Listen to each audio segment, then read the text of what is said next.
Guys അവസാനം ടോക്സിക്കിന്റെ ട്രെയിലറും വന്നു. അത്യാവശ്യം വലിപ്പമുള്ള ട്രെയിലർ തന്നെയാണ്, ഒരു 4 മിനിറ്റിന്റെയാണ്. ഇനി പ്രത്യേകിച്ച് ഫിലിംസിന്റെ സൈഡിൽ നിന്നും ഒന്നും വരാനൊന്നുമില്ല, അപ്ഡേറ്റ്സ് ഒക്കെ കഴിഞ്ഞു. ഇനി 26-ാം തീയതിയാണ് പടം റിലീസ്. അപ്പോ പോയി കണ്ടാൽ മാത്രം മതി. ട്രെയിലർ എങ്ങനെയുണ്ട് ചോദിച്ചാൽ വിഷ്വലി ഭയങ്കര അടിപൊളിയായിട്ടുള്ള ഒരു ട്രെയിലറാണ്. മേക്കിംഗ് വൈസ് ഒക്കെ എന്തായാലും അടിപൊളി തന്നെ ആയിരിക്കും. Geethu Mohandas as A director എന്ന നിലയിൽ ഗീതു മോഹൻദാസിന്റെ ഒരു വലിയൊരു കയ്യൊപ്പ് പതിക്കാൻ പോകുന്ന ഒരു പടം തന്നെയായിരിക്കും എന്തായാലും ടോക്സിക് എന്ന് പറയുന്നത്. പക്ഷേ സ്ക്രിപ്റ്റ് എത്രത്തോളം നമുക്ക് വർക്കാവും എന്നുള്ള കാര്യമാണ് ഇനി അറിയേണ്ടത്. എനിക്ക് തോന്നുന്നില്ല എല്ലാവർക്കും ഇഷ്ടപ്പെടുന്ന ടൈപ്പിലുള്ള ഒരു സാധനം ഒന്നും ആവാൻ ചാൻസ് ഇല്ല. അവര് പറയുമ്പോൾ തന്നെ ഫെയറി ടെയിൽസ് ഫോർ അഡൽട്സ് ആ ഒരു ബ്രാൻഡിലാണ് അവര് വരണം തന്നെ. അതുപോലത്തെ ഒരു സ്റ്റോറി തന്നെ ആയിരിക്കും. കുറെ അധികം കാസ്റ്റ് ഉണ്ട്, പ്രത്യേകിച്ച് ഫീമെയിൽ കാസ്റ്റ് കുറെ ഉണ്ട്. അതും ലീഡിംഗ് ആയിട്ടുള്ള നയൻതാര, രുക്മിണി വസന്ത്, കിയാര അഡ്വാനി, അങ്ങനെ ധാരാളം ആളുകളുണ്ട്. പിന്നെ അതർ സൈഡില് യശ് ഒരു വലിയ മല പോലെ തന്നെ പുള്ളി നിൽക്കുന്നുണ്ട്.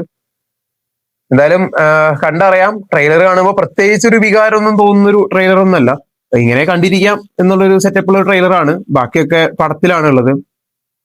നല്ലൊരു ബേസ് ഉണ്ടെങ്കിൽ മാത്രമേ ഇത്തരം സ്റ്റോറിയൊക്കെ നിലനിൽക്കൂ.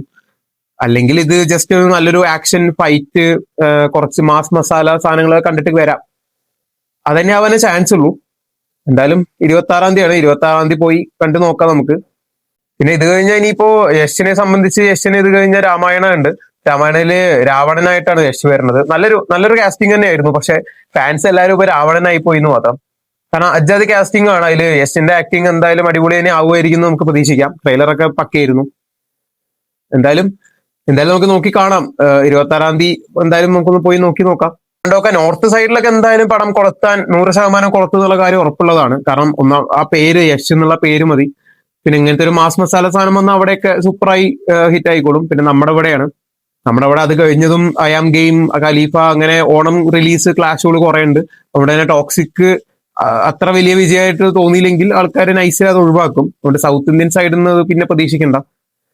എന്തായാലും നമുക്ക് 26-ാം തീയതി കണ്ടു നോക്കാം. അപ്പൊ നിങ്ങൾ ട്രെയിലർ കണ്ടവരാണെങ്കിൽ നിങ്ങളുടെ അഭിപ്രായങ്ങൾ എന്തൊക്കെയാണെന്ന് താഴെ കമന്റ് സെക്ഷനിൽ രേഖപ്പെടുത്തുക. Okay, by.